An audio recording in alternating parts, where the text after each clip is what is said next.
दोस्तों आपका फिर से एक बार दिल से हार्दिक स्वागत है। मैं हूं Firoz Khan, founder and CEO of Risco एनी टाइम। दोस्तों आज इस वीडियो के जरिए मैं आपके लिए फिर से एक बार इंस्पिरेशनल केस स्टडी लेके आया हूं। एक ऐसे इंसान की केस स्टडी जो दुनिया का सबसे बड़ा मार्केटिंग गुरु है, सबसे लेजेंडरी इंसान से, सबसे बड़ा बिजनेस गुरु है, सबसे बड़ा सक्सेसफुल एंटरप्रेन्योर है, स्टीव जॉब की केस स्टडी। स्टीव जॉब एक ऐसे इंसान थे दोस्तों जिन्होंने दुनिया की सबसे यूनिक, सबसे लेजेंडरी, सबसे बड़ी ब्रांड बनाई एप्पल। आज एप्पल की वैल्यूएशन $1 ट्रिलियन को भी क्रॉस कर चुकी है। आज दुनिया की सबसे बड़ी ब्रांड बन चुकी है एप्पल। दोस्तों ये वही ब्रांड है जिसने सबसे पहला पर्सनल कंप्यूटर दुनिया को दिया। ये वही ब्रांड है जिसने गाने सुनने का तरीका ही चेंज कर दिया। एक छोटे से आईपॉड, एक छोटे से डिवाइस में आप हजारों गाने एक छोटे से डिवाइस में सुन सकते थे। 2010 तक आईपॉड की बिक्री वर्ल्ड वाइड 20 करोड़ से भी ज्यादा बिक चुकी थी। दोस्तों ये वही ब्रांड है जिन्होंने सबसे पहला touch screen phone with video conferencing दिया, और ये इतना रियलाइज फोन था दोस्तों जिन्होंने दुनिया के फोन करने के तरीका और यूज करने का तरीका ही चेंज कर दिया। इतनी लेजेंडरी ब्रांड है और एक के बाद एक हिट प्रोडक्ट देते गए, और आज वही कंपनी दुनिया की सबसे बड़ी कंपनी बन चुकी है। लेकिन सबसे कमाल की बात यह है दोस्तों एप्पल की, कि जब स्टीव जॉब ने और उनके फ्रेंड स्टीव वॉजनियाक दोनों ने इस कंपनी की स्थापना की 1976 के अंदर, तो ये कंपनी स्टीव जॉब के घर के गैरेज से शुरू हुई थी। और जब ये कंपनी की स्थापना गैरेज से हुई दोस्तों, तब दोनों के पास पैसा नहीं था। स्टीव जॉब ने अपनी कार बेची और पैसा इकट्ठा किया, और स्टीव वॉजनियाक जो इंजीनियर थे, जो कोडर थे, उन्होंने अपने सेविंग के पैसे और अपनी पहले तो जॉब छोड़ दी, और अपने पास जो सेविंग था वो पैसों से दोनों ने मिलकर इस कंपनी की स्थापना की 1976 में, और 2 लोगों से कंपनी शुरू हुई, और आज वही कंपनी दुनिया की सबसे बड़ी $1 ट्रिलियन ब्रांड बन चुकी है दोस्तों।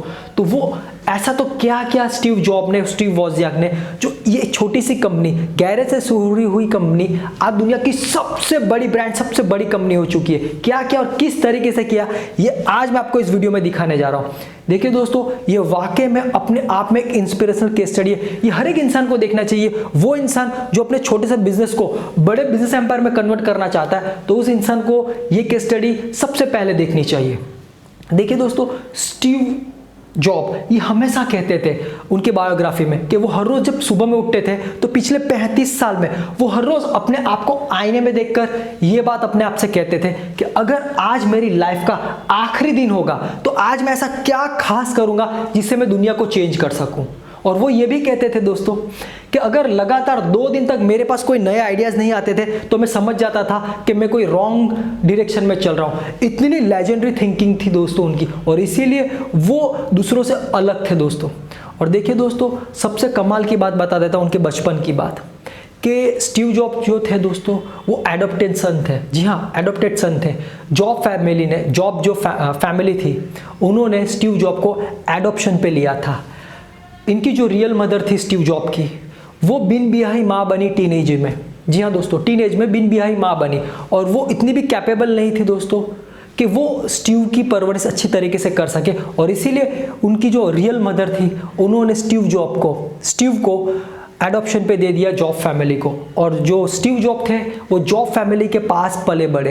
अब दोस्तों स्टीव जॉब की सबसे खास बात ये थी कि बचपन से ही वो क्रिएटिव माइंड के थे। वो जो भी खिलौने खेलते थे, जो भी इलेक्ट्रॉनिक डिवाइस खेलते थे, उसको पूरा तरीके से खोल देते थे। यस, पूरी तरीके से खोल देते थे, फिर उसको ही रिपेयर करते थे, और तब तक रिपेयर करते रहते थे तब तक वो ओरिजिनल फिनिश में नहीं आ जाता था। ओरिजिनलिटी यानी कि दोस्तों कंप्लीटली परफेक्ट नहीं हो जाता था वो पीस, तब तक उसको रिपेयर करते रहते थे। और यही गुण दोस्तों, यही परफेक्शन का गुण उनको बहुत आगे लेके गया। देखिए दोस्तों उनकी पढ़ाई अच्छे से अच्छी कॉलेज में हुई, उनको एडमिशन, जी हाँ दोस्तों, स्टैनफोर्ड यूनिवर्सिटी में मिला, one of the finest university in USA. देखिए बड़ी एक्सपेंसिव यूनिवर्सिटी थी। जब वो अपने ग्रेजुएशन के लिए यूनिवर्सिटी में गए, स्टैनफोर्ड यूनिवर्सिटी में, तो उनका पढ़ाई में मन नहीं लग रहा था। उसके 2 रीजन थे दोस्तों, क्योंकि वो जो पढ़ रहे थे उनमें उनका मन नहीं था, उसमें उसकी रुचि नहीं थी, प्लस दूसरी चीज कि वो जो फीस थी वो इतनी एक्सपेंसिव थी, और वो ये नहीं चाहते थे स्टीव जॉब कि उनके जो फादर मदर है वो इतनी मेहनत करते थे, दिन रात सेविंग करते थे, और वही सेविंग वाले पैसे फीस में चले जाते थे। तो वो नहीं चाहते थे कि इतने ज्यादा पैसे उनके फादर मदर की सेविंग वाले, इतनी मेहनत से पैसे कमाए हुए पैसे इसी तरीके से एजुकेशन के पीछे चले जाए, और वो एजुकेशन जिसमें उनको रुचि नहीं थी दोस्तों। तो सबसे बड़ा डिसीजन लिया स्टीव जॉब ने उनकी लाइफ का, वो ये था कि इतनी बेहतरीन कॉलेज के अंदर एडमिशन मिलने के बावजूद उन्होंने कॉलेज ड्रॉप आउट कर दी। जी हाँ दोस्तों, उन्होंने ग्रेजुएशन छोड़ दी बीच में से, कॉलेज ड्रॉप आउट हो गए और उन्होंने वो किया जो उनको पसंद था। उनको पसंद था कैलीग्राफी करना। जी हाँ दोस्तों, कैलीग्राफी। और कैलीग्राफी के कोर्सेज करने लगे, क्लासेस करने लगे, कैलीग्राफी के बारे में A to Z जानने लगे। और उसके लिए दोस्तों उन्होंने डिसाइड किया कि कैलीग्राफी का कोर्स वो खुद के पैसों से करेंगे। वो छोटे मोटे जॉब करते, छोटा मोटा काम करते, पैसा इकट्ठा करते और अपनी फीस पे करते। दोस्तों उन्होंने वो दिन भी देखे थे जब फीस के लिए जब पैसे कम पड़ते थे तो वो अपने दोस्त के घर रहते थे ताकि उनके हॉस्टल के पैसे बच जाए, होटल्स के पैसे बच जाए और उस पैसों से वो फीस पे कर सके। देखिए दोस्तों, वो उनके दोस्त के घर जब रहते थे तो नीचे फ्लोर पे सो जाते थे बिना चद्दर के, बिना चटाई के, और ऐसे ही अपनी रात गुजार लेते थे ताकि वो पैसे सेव कर सके। देखिए उन्होंने ऐसे दिन भी देखे थे जब कोक की बॉटल्स होती थी, कोक के टीन होते थे जो खाली पड़े रहते थे, उनको वो इकट्ठा कर लेते थे, फिर उनको बेच देते थे ताकि वो पॉकेट मनी वहां से निकाल सके। प्लस दोस्तों उन्होंने ऐसे दिन भी देखे थे जब वो कैलीग्राफी की क्लासेस कर रहे थे कि दोस्तों उनके पास एक टाइम का खाना भी नहीं होता था। वो सूखे ब्रेड और कोक पी के अपना दिन का गुजारा कर लेते थे। हर संडे के दिन वो जहां उनके दोस्त के यहाँ रहते थे वहां से 60 मील दूर हरे कृष्णा टेम्पल था जहां पर हर संडे के दिन प्रसादी बनती थी और वहां हर संडे के दिन स्टीव जॉब 60 मील दूर चल के जाते थे और अच्छा खाना खाते थे हरे कृष्णा टेम्पल के अंदर। और ये बात उन्होंने बार बार अपनी बायोग्राफी में बताई है कि वो पेट भर के संडे के दिन खाना खाते थे ताकि वो एनर्जी रख सके अपनी बॉडी के अंदर।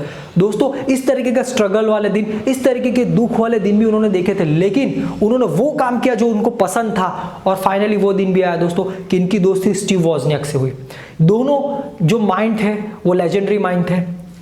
अब दोनों ने मिलकर डिसाइड किया कि वो एक ऐसी कंपनी ओपन करेंगे, ऐसी ब्रांड बनाएंगे जो लोगों को वैल्यू प्रोवाइड करे और लोगों की लाइफ को चेंज कर सके। अब स्टीव जॉब जो थे वो जानते थे कि टेक्नोलॉजी वाला ज़माना है और आगे जो ज़माना आने वाला है वो कंप्यूटर्स का आने वाला है। तो स्टीव जॉब चाहते थे कि वो एक ऐसा कंप्यूटर बनाए जो लोगों की लाइफ चेंज कर दे, लेकिन उनका कंप्यूटर बहुत खास हो, दूसरी ब्रांड से बिल्कुल अलग हो। दोस्तों तो उन्होंने सबसे पहला दुनिया को पर्सनल कंप्यूटर दिया। अब 1976 के अंदर उन्होंने जब कंपनी की स्थापना की तो इतने पैसे नहीं थे, तो उन्होंने क्या किया, अपने घर की जो गैरेज थी, गैरेज के अंदर कंपनी की स्थापना की, एप्पल की स्थापना की। अब ये कंपनी दो लोगों से बनाई गई, स्टीव जॉब और स्टीव वॉज़नियाक। अब स्टीव वॉज़नियाक की मैं बात करता हूँ। स्टीव वॉज़नियाक पहले तो जॉब करते थे एक अच्छी सी कंपनी के अंदर, टेक्नीशियन थे, वो बहुत बेहतरीन कोडर थे, बहुत बेहतरीन इंजीनियर थे दोस्तों, सॉफ्टवेयर इंजीनियर थे। अब वो स्टीव जॉब के ऊपर बिलीव करते थे, स्टीव जॉब के विजन पे बिलीव करते थे, तो उन्होंने उनकी अच्छी सी जॉब छोड़ दी और उनके पास जो भी सेविंग था वो सेविंग लेकर उन्होंने एप्पल को ज्वाइन कर लिया और दोनों ने मिलकर 1976 के अंदर एप्पल कंपनी की शुरुआत की। अब स्टीव जॉब के पास जो पुरानी कार थी उसने उनको भी बेच दिया और सबसे पहले उन्होंने एक कंप्यूटर बनाने की तैयारी की और वो था मैकिन्टोश। जी हाँ दोस्तों, मैकिन्टोश कंप्यूटर बनाने की तैयारी की। जब कंप्यूटर खूब मेहनत के बाद बन गया, अब दोस्तों अब जब स्टीव जॉब उस कंप्यूटर को लेकर हर एक कंपनी में जाते, हर एक इंसान को दिखाते, तो वहां से बहुत ज़्यादा ऑर्डर्स मिल जाते थे। अब ऑर्डर्स को फुलफिल करने के लिए एक बार 400 पीस का ऑर्डर मिल गया, लेकिन उस ऑर्डर को फुलफिल करने के लिए दोनों के पास पैसा नहीं था। तो दोस्तों मजबूरन स्टीव जॉब जो थे उनको एक इन्वेस्टर को कन्विंस करना पड़ा, मार्क मार्क्यूला, और उनको कन्विंस किया और एक अच्छा खासा इन्वेस्टमेंट लेके आए और मार्क मार्क्यूला भी एप्पल के अंदर इक्वल पार्टनर बन गए। तो अब बन गए 3 पार्टनर और एप्पल की शुरुआत इस तरीके से हुई और पहला कंसाइनमेंट अच्छी तरीके से कवर किया और बहुत तारीफ हुई उस प्रोडक्ट की और देखते ही देखते दोस्तों कंपनी ग्रो करने लगी। स्टीव वॉज़नियाक बेहतरीन टेक्नोलॉजी बनाते जाते, हर बार इंप्रूव करते जाते, कुछ ना कुछ नया चीज़ इन्वेंट करते रहते टेक्नोलॉजी में। और दोस्तों स्टीव जॉब जो थे वो बेहतरीन मार्केटर थे, वो बेहतरीन चीज़ अच्छी तरीके से वो बेच सकते थे, यानी कि दोनों का जो कॉम्बिनेशन था वो जय वीरू के जैसा था। स्टीव वॉज़नियाक बेहतरीन टेक्नोलॉजी बनाते थे और स्टीव जॉब उस टेक्नोलॉजी को अच्छी तरीके से मार्केट में बेच पाते थे, वो कला थी इनके अंदर। और इसी को देखते हुए कंपनी देखते ही देखते बहुत ज़्यादा ग्रो हो गई। 2 लोगों से शुरू हुई कंपनी महज 10 साल के अंदर $2 बिलियन की रेवेन्यू वाली कंपनी बन गई और 4000 एम्प्लॉयज उस कंपनी में हो गए। दोस्तों इतनी जबरदस्त कंपनी ग्रो करने लगी।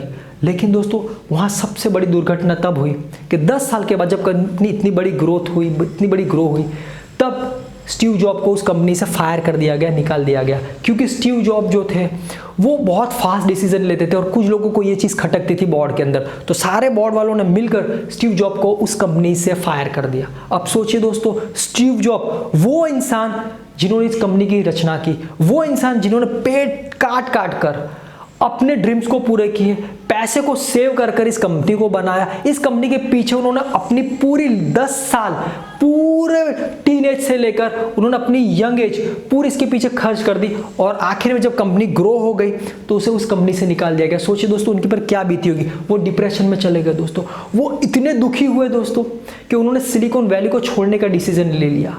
और थोड़े ही दिनों के बाद, ये तो स्टीव जॉब थे, उन्होंने अपने आप को संभाला और उन्होंने अपने आप से ये बात कही दोस्तों कि ये जो भी हुआ है हो सकता है उनके लिए बहुत अच्छा हो। उन्हें एक और मौका मिला है नई शुरुआत करने का, और वो इसीलिए कर पाए दोस्तों नई शुरुआत, क्योंकि वो जो काम कर रहे थे ना उसके पीछे बहुत पैशनेट थे।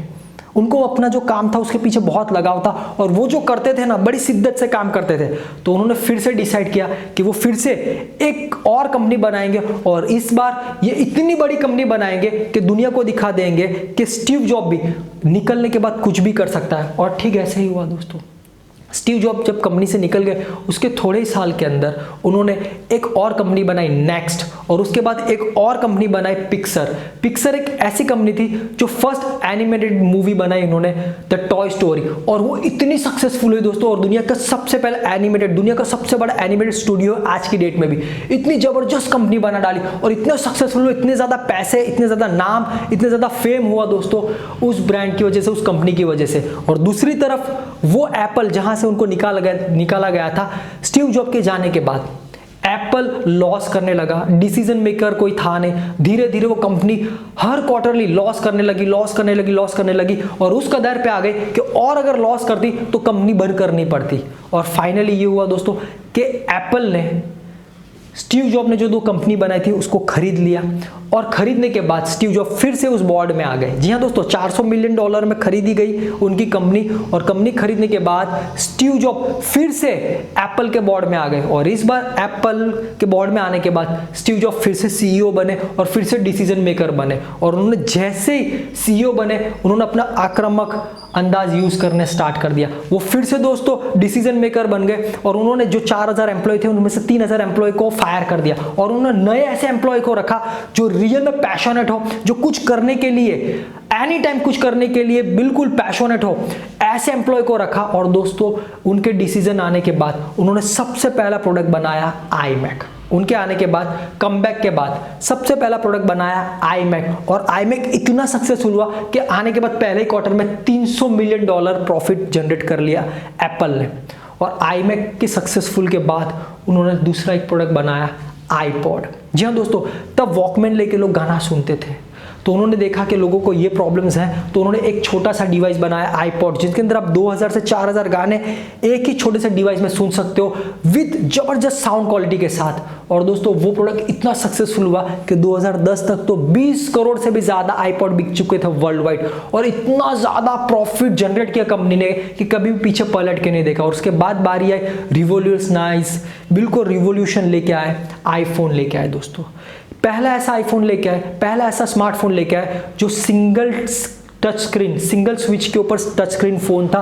पहली बार किसी कंपनी ने वीडियो कॉन्फ्रेंसिंग वाला फोन निकाला था, और आईफोन इतना सक्सेसफुल हुआ, आज तक लोग आईफोन को यूज कर रहे हैं। सोचिए दोस्तों, इतना सक्सेसफुल प्रोडक्ट लेके, और उसके बाद एक के बाद एक एप्पल अच्छे प्रोडक्ट निकालता गया, और आज एप्पल की वैल्यूएशन दोस्तों $1 ट्रिलियन को क्रॉस कर चुकी है। अनफॉर्चुनेटली 2011 के अंदर स्टीव जॉब सर का देहांत हो गया। उनको कैंसर था 2011 में, वो पहले रिटायर हुए कंपनी से और उनका देहांत हो गया। उसके बाद टिम कुक आ गए, सीईओ बने और कंपनी को संभाला दोस्तों। लेकिन आप सोचिए कि ये वही कंपनी है जो कंपनी एक छोटे से गैरेज से स्टार्ट हुई, और आज वही छोटे से गैरेज शुरू हुई कंपनी, 2 लोगों से शुरू हुई कंपनी, आज दुनिया की सबसे बड़ी $1 ट्रिलियन कंपनी बन चुकी है। स्टीव जॉब ने अपने कार्यकाल में जब तक वो थे तब तक उन्होंने अच्छी तरीके से बाउंस बैक भी है कंपनी के अंदर, कंपनी से फायर हुए, फिर से कंपनी में आए, कंपनी को लॉस मेकिंग से प्रॉफिट मेकिंग कंपनी बनाए, और आज वही कंपनी सबसे बड़ी वैल्यूएशन वाली कंपनी बनी। दोस्तों इस केस स्टडी से हम क्या सीख सकते हैं? इस केस स्टडी से हम ये सीख सकते हैं कि हमें कोई भी छोटा बिजनेस हो, हम उस छोटे बिजनेस को बड़े बिजनेस एम्पायर में कन्वर्ट कर सकते हैं अगर हम उस काम के पीछे पैशनेट हो, हमारे पास ड्रीम हो, हमारे पास साहस हो। अगर हम भी मेहनत करेंगे तो हम भी अपने छोटे से बिजनेस को बहुत बड़े बिजनेस एम्पायर में कन्वर्ट कर सकते हैं। दोस्तों, फेलियर कभी भी एक ऑप्शन हो सकता है, फेलियर हमेशा आपके लिए एक स्टेप हो सकता है। ये हमें स्टीव जॉब्स सर ने सिखाया। उनको भी जब कंपनी से निकाला गया तो उन्होंने भी प्रयास नहीं छोड़ा, उन्होंने भी प्रयास करके नई कंपनी बनाई। इसी तरीके से जब आप बिजनेस करोगे और आपके बिजनेस में अगर आपको फेलियर्स आते हैं तो डरने की जरूरत नहीं है। वो फेलियर्स आपको और सक्सेसफुल बनाने के लिए होंगे, तो आप उसमें और इंप्रूव करके आगे बढ़ते जाओगे, तो एक दिन आप भी अपने छोटे बिजनेस को बहुत बड़े बिजनेस एम्पायर में कन्वर्ट कर सकते हो। दोस्तों, हम ये तो सीख ही सकते हैं। तो दोस्तों, आज आपके पास बहुत बड़ा मौका है अपने बिजनेस को एक बिजनेस एम्पायर में कन्वर्ट करने का। दोस्तों, आज टेक्नोलॉजी वाला युग चल रहा है, ई कॉमर्स ऑनलाइन का जमाना चल रहा है। आप कोई भी ऐसा बिजनेस करते हो तो बड़ी तेजी से ग्रो हो सकता है। और दोस्तों, अगर आपके पास कोई ऐसा बिजनेस नहीं है, कोई भी ऐसा टेक्नोलॉजी बेस्ड बिजनेस नहीं है, तो चिंता करने की जरूरत नहीं है। आप अगर अच्छी अपॉर्चुनिटी की तलाश में हैं तो आज मैं आपके लिए एक बेहतरीन बिजनेस अपॉर्चुनिटी लेके आया हूँ। आप रिस्को के प्लेटफॉर्म के थ्रू 15 अलग अलग कैटेगरी का ऑनलाइन बिजनेस शुरू कर सकते हैं। ये वो 15 अलग अलग कैटेगरी का ऑनलाइन बिजनेस है जो इंडिया में सबसे फास्टेस्ट ग्रोइंग ऑनलाइन बिजनेस है, सबसे प्रॉफिटेबल ऑनलाइन बिजनेस है और सबसे फास्ट ग्रोथ इस 15 ऑनलाइन बिजनेस में हो रहा है। जो लोग भी आज इंडिया के अंदर इस 15 कैटेगरी का ऑनलाइन बिजनेस कर रहे हैं, वो लोग लाखों करोड़ों रुपया इस बिजनेस से कमा रहे हैं। तो आज वो मौका आपके पास है। और सबसे खास बात ये है कि ये 15 कैटेगरी का बिजनेस रिस्को प्लेटफॉर्म के थ्रू करने के लिए आपको ना पैसे की जरूरत है, ना इन्वेस्टमेंट की जरूरत है, ना माल सामान की जरूरत है। और सबसे अच्छी बात तो ये दोस्तों कि आप इस बिजनेस को घर बैठे बैठे अपने मोबाइल के ऊपर केवल 20 मिनट में शुरू कर सकते हैं। तो दोस्तों, अगर इंटरेस्टेड है और इतनी बड़ी अपॉर्चुनिटी का फायदा उठाना चाहते हैं और ये जानना चाहते हैं कि वो 15 अलग अलग तरह के कौन से बिजनेस है जिसको आप रिस्को प्लेटफॉर्म के ऊपर बिना पैसे, बिना इन्वेस्टमेंट, बिना माल सामान के भी शुरू कर सकते हैं और केवल 20 मिनट में घर बैठे बैठे अपने मोबाइल से शुरू कर सकते हैं, तो ये कैसे कर सकते हैं, इसके अगर आपको पूरी डिटेल में जानकारी चाहिए तो आज ये पूरी डिटेल में जानकारी मैं आपको एक वेबिनार के द्वारा देने जा रहा हूं। और ये वेबिनार आपके लिए एब्सोल्युटली फ्री है, बिल्कुल फ्री है। और इस वेबिनार को देखने के लिए मैंने नीचे डिस्क्रिप्शन में जो पहले लिंक दिए, रजिस्टर्ड फॉर फ्री वेबिनार की लिंक, आप उसे क्लिक करके रजिस्टर करवा के इस वेबिनार को एब्सोल्युटली फ्री में देख सकते हैं। इस वेबिनार में मैंने A to Z हर एक चीज बताई है कि ये 15 अलग अलग तरह के कौन से बिजनेस है जिसको आप रिस्को प्लेटफॉर्म पे शुरू कर सकते हो, कैसे बिना पैसे, बिना इन्वेस्टमेंट के भी बिजनेस को शुरू कर सकते हो और क्या फायदा है रिस्को प्लेटफॉर्म पे अगर आप बिजनेस कर रहे हो तो रिस्को आपको और क्या बेनिफिट दे रहा है, रिस्को आपको क्या हेल्प करेगा, क्या सपोर्ट करेगा ताकि आप बिजनेस में सफल हो सको। ये हर एक चीज मैंने इस वेबिनार में बताई है। तो ये वेबिनार दोस्तों आपके लिए लाइफ चेंजिंग वेबिनार हो सकता है। तो इस वेबिनार को आप कैसे देख सकते हैं, मैंने नीचे डिस्क्रिप्शन में जो पहली लिंक दी है, रजिस्टर्ड फॉर फ्री वेबिनार की लिंक, आप उसे क्लिक करके इस वेबिनार को पूरा देख के आज आप अपना नया बिजनेस शुरू कर सकते हैं। Thank you.